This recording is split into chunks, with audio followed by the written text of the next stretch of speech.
KRLD's Chris Summer talked to Rick Heller, the founder of Wello, and asked if he believes these stay-at-home orders are a good idea. We think that the isolation now, and this is a company view, that the isolation now is going to be extremely effective, and we already see it in flu.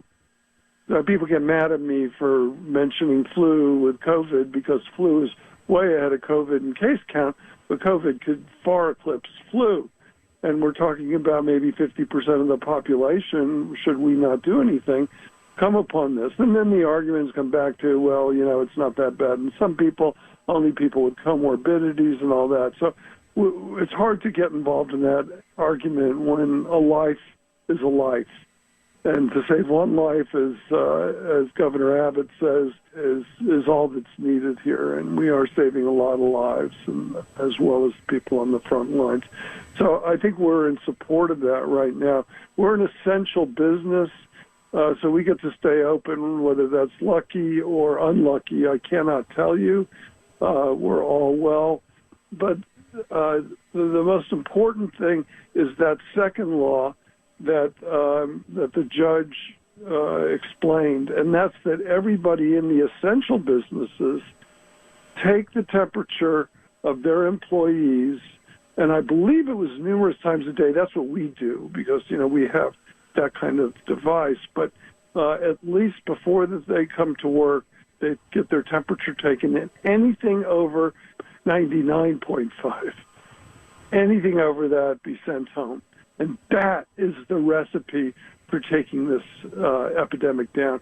In your opinion, is it good enough to do the local shelter-in-place orders in major populated areas across the state, or should we go statewide with the stay-at-home order? Well, the rural areas don't have this problem.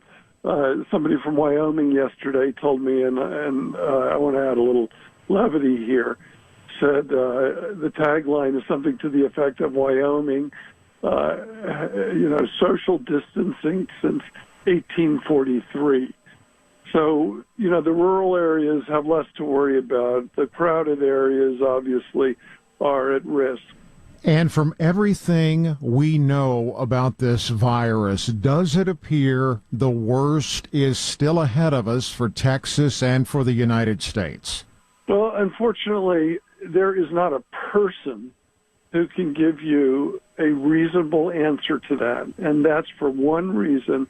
Testing is absurdly behind right now.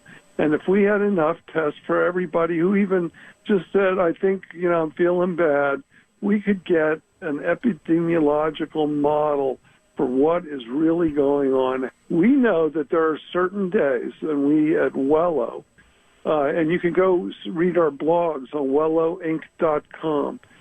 We know that there are days where spreading is very likely, and a lot of these so-called outbreaks, that just bump up the numbers, are coming from things that occurred a week before that. That is infectious disease expert Rick Heller.